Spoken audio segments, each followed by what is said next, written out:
You guys loved hearing about spoiled kids, so we got more. Spoiled kids, got a little bit of karma, a little taste of reality. Sometimes we need a reality check. Sometimes we have plans and the universe laughs. I was a school bus driver in the 70s during height of court-ordered busing, so I ferried poor kids to the rich side of town, then rich kids the other way.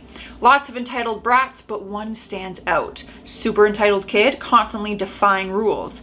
Eventually, I caught him, with too many witnesses, attempting to set a bus seat on fire with his lighter. School officials were called. Hearing with officials and rich dad, and he's banned from all buses rest of semester. Dad offers to pay for the damage and quietly accepts the punishment. Then comes the surprise.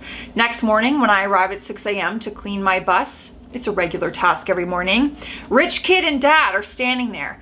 Dad introduces me to my new personal bus driver for the rest of the year. He brings kid every morning and forces him to wash and clean the floors on my bus before taking him on to his school. By end of year, entitled kid is actually working hard and being friendly. We're getting along pretty well and I help him out sometimes so he can get on to school. Kid turns out okay when all is over. Good move by his dad. You are right. Everyone has a different style of parenting. I'm not a parent, so like who the hell am I to judge? But I feel like that's an appropriate lesson to be learned. And look, he turned things around. We love a little good success story. My dad owns a bar, and one night there was this rich kid with his friends, boat shoes without socks. The whole thing. Is that what rich kids wear? Boat shoes without socks? I guess that feels very like Hamptons vibes. He was giving one of the bartenders a tough time because he was on the shorter side. This kid was bothering the bartender for about half an hour until finally he got my dad to come out. My dad basically yelled at the kid about how the bartender enlisted in the military and fought in Afghanistan and how ashamed he should be to make fun of an honest, hard-working veteran for his height. The kid left the bar nearly crying, and I hope that experience helped him change for the better. Especially a veteran, but you also shouldn't be making fun of anybody because of their height. Like, that's so rude. In high school, one guy was a real jerk to everyone. He had no sense of anyone but himself, and everyone kissed his butt because he was not only valedictorian of his class, but also star football, basketball, tennis, and track star. We got a little Troy Bolton on our hands. He was top dog for all the extracurriculars as well. He made my best friend cry multiple times just being an a-hole towards her, and she had the unfortunate luck of being in his grade. He was also known as a player, just dating whoever he felt was hot enough for him, but would also put out for him. He honestly thought that nothing bad could ever happen to him because he was just that special. I feel like this is like the typical jock that we see in movies. Like, if that's always the character. It's always the character that they play. He graduated high school and went to a school of choice and immediately came out as gay on social media. Not too long after, he got his first boyfriend. Okay. Before the semester was even finished, his boyfriend cheated on him and he flunked out of his college and ended up having to go to another school. Last time I saw him, he was super polite and seemed to be rather humbled by his experience outside of our tiny town. Okay, well, this has a happy ending. He was young. He grew up, he had new experiences, he went through something personal, he had some personal growth. We can all respect that. You know, as long as you learn from it and you treat people better, we can forgive, right? When the high school principal's daughter, who previously got away with all kinds of garbage behavior, vandalism, drinking, major bullying, got caught vandalizing a lecture hall in uni, she was unceremoniously dumped and banned. Parents whined for months on Facebook about their poor baby's unfair treatment and the fact that her application to other unis were being denied. Well, consequences. Our actions have consequences. Spending $50 on food a day is not normal. College girl got cut off from her parents. Drinking and not going to classes. I thought the bracket was a lie. Drinking and not going to class and had to get a job. She put on Facebook about how she's gonna go hungry and needs money. People offered her food and to make her dinner. She said, "That's okay, I just need about $40 to get through the day. I don't like to grocery shop." Okay, well. Can't relate. My friend had this entitled younger brother who acts like the world revolves around him. While his dad is stern with him, his mom babies his behavior and he can get away scot-free with almost everything. He gets angry very easily and even at the slightest things. I was over at my friend's house and while we were downstairs, we heard a loud crash from his brother's room. It turns out he was playing Fortnite on his TV and threw the controller into the glass table, which shattered. My friend called me later in the day over Discord and told me how after his dad came back, he grounded his brother for a month and he wasn't allowed to play video games or go over to his friend's house. He had to pay for a new table with his allowance and had to do chores. He got what he deserves. Now that is some good parenting. I was a little scared that you were gonna be like, the mom just brushed it off and said it was okay. Dad stepped in. This is a learning lesson. Tables cost money. You're gonna do chores and you're gonna buy us a new table. That is what I call, not that I am a parent, or a good one at that if I was, but that is what I see as good parenting. I see people writing in the comments being like, you would make a good mom. That is so nice. I don't know. I do think I would make a good mom. But I just don't have patience for anyone in life, let alone a child. And that is why I will not be bringing one into the world. Went on a double date with my boyfriend, his friend, and his friend's date. The whole evening she was rude, snobby, and overall a demanding person that felt entitled to whatever she wanted. She was rude to the waitstaff and suggested we tip them nothing for refusing to refund her order after she ate the whole thing and complained about everything. See, I would have to get up and leave. I would be so embarrassed because I hate when people treat staff and stuff like that poorly and don't tip. Like, I would be like, I don't know her. I'm not associated with them. Can I go sit at a table over here? And you can just wait on me, please. On the car ride back, she started driving, then halfway through the drive, and now she didn't want to drive anymore. The rest of us had been drinking, so we all refused to take over. She said, fine, but I'm not driving either. Let go of the steering wheel and slammed on the brakes. We got rear-ended and it was her car, so no cost to the rest of us, but it was instant karma for her behavior and attitude. This girl sounds like she sucks. I got a feeling like maybe there wasn't a second date. And if they did continue to date and they asked me and my man to go on a double date, I would be like, that's a no. Kid in college was a roommate of a friend of mine. He was always bratty and spoiled, but hung out with us as if he were a good friend, and we let him chill with us because sometimes he wasn't bad. Then one day we heard him arguing with his mom on the phone that he needed more money. From the ensuing argument, we learned that he had, in less than 1 year, burned through 30 grand that his parents gave him for food and discretionary spending. Mind you, he was not paying for tuition or lodging or his car with his money. It was basically just food money, as all those other things were also already covered by his parents. Oh my God. He was calling his mother some really nasty things and hung up on her. Then his father called and they got in an argument, cussing each other out. At the end of the call, he threw his iPhone at the wall and shattered it. This was the original iPhone. Turns out they cut him off and basically he had to drop out of school and drive back home out of state because he couldn't afford to do anything anymore, and of course was too good to be working a plebs job. I don't know what that means.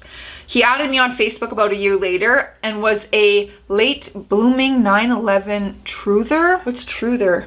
A person who doubts the generally accepted account of an event. Oh, believing that it was a conspiracy. Okay.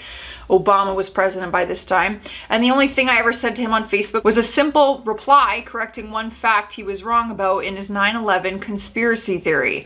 He then posted like 4 replies in quick succession telling me to open my eyes and then blocked me. Oh boy. Oh yeah, I don't have people like that on my Facebook. Anyone who's like willing to even just argue in the Facebook comments and stuff like that, like I can't be around that. It's so annoying. I will admit that I was a bit spoiled growing up, though I didn't think I was a brat. My mom had a maid that came in several times a week. When I went to college, several things were very different for me. I knew to clean up after myself, but cleaning a bathroom was completely new. The biggest shock was laundry. I had absolutely no idea what I was doing or how. I knew I was supposed to use detergent and softener, but I thought any soap would do and didn't know what softener was. Uh-oh. I had no idea how or when to add them either. It really hit when a campus security guard came in and I asked how much of the dish soap I was supposed to use, and the man started laughing. He did help me to get the right soap and explained how to operate a washer and dryer. Well, you know what? At least you can admit it. Like, you can admit that maybe you had more privileges than others. You didn't know what you were doing. You're willing to learn. It's better than people going in there and being like, well, I'm not gonna do my own laundry. Someone's gonna do it for me. You know, like, that's okay. You'll learn. When I joined the army, Hello, Jocelyn. Guy who had the infantry tattooed on him didn't even last 2 weeks in basic training. He cried and yelled, I should have. Will someone else read this for me? He cried and yelled, I shouldn't have to get yelled at to do something. Oh, brother. Yeah, joining the army? I shouldn't have to get yelled at? Like, isn't just that how they communicate? Like, they yell. It's very intimidating. I would never survive. But they yell as their form of communication. I used to repair trails for the Forest Service, and I wouldn't call anybody a brat necessarily, but we're all pretty spoiled when it comes to manual labor and sleeping on the ground. On day one, the bush plane flies the crew out to a grass airstrip about 40 miles east of town. Then you shoulder your pack, grab an axe and a shovel, and start hiking up the canyon, usually in the rain. Sounds miserable. Until you watch that plane disappear over the ridge, it's hard to imagine what you've signed up for. Hard labor all day, every day, working, cooking, and camping in the rain. That first whole month. No phone, no mail, no roof, and if you forgot something, you'll just have to live without it until the road opens in July.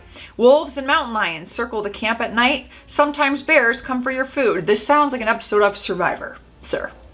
Everybody struggles for the first month. You'd see the kid who'd been the hard guy on his high school football team start to sit through lunch with his head in his hands, just licked. Guys who were in the 1,000-pound club at their gym slumped up against a tree all evening, eating peanut butter for dinner because they were too beat to cook.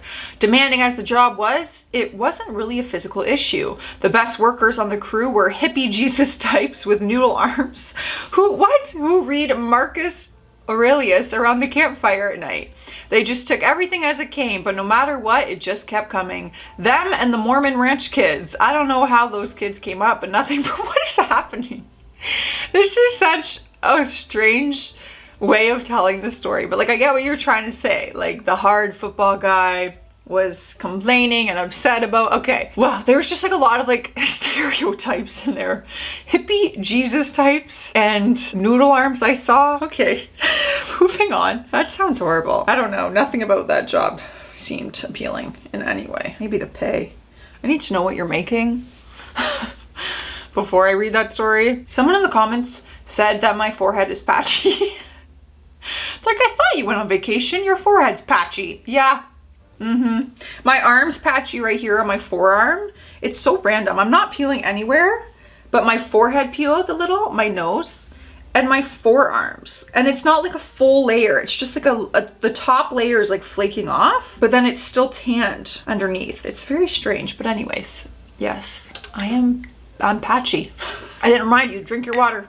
It's good for you. Cheers. One of my favorite things about the military is that in a uniform, nobody can tell how privileged or unprivileged you might have been.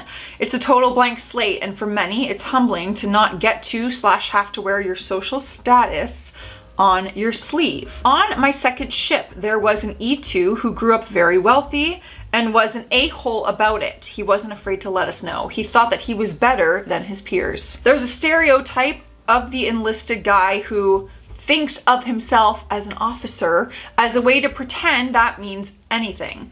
That's this guy in every way, and he would try to get out of crap enlisted work, in quotes, because he was going to be an officer, or probably even a commanding officer of a ship. So there we were, a few hours into his first deployment, and this mother effer gets violently seasick. It lasted for days. I don't know if you've ever been around someone who can't open their eyes without yakking, but it's awful. You really feel bad for them. It's hard to watch someone go through. Not with this guy. I know, I get it. When someone's an a-hole and they're so entitled and then you see them sick, it's like, ha ha. But at the same time, like being seasick and car sick, bleh. Oh, it's the worst. It's the worst. I get car sick sometimes. If I'm in the back, I get car sick very easily. And seasick. I will not go on a cruise. You could pay for my entire trip and I would not show up. I also don't trust the ocean, so that's a no. I'm out of here, you guys. Stay classy out there. Stay sassy. And you know, I will be here back at 2 p.m. EST. Be there, we swear.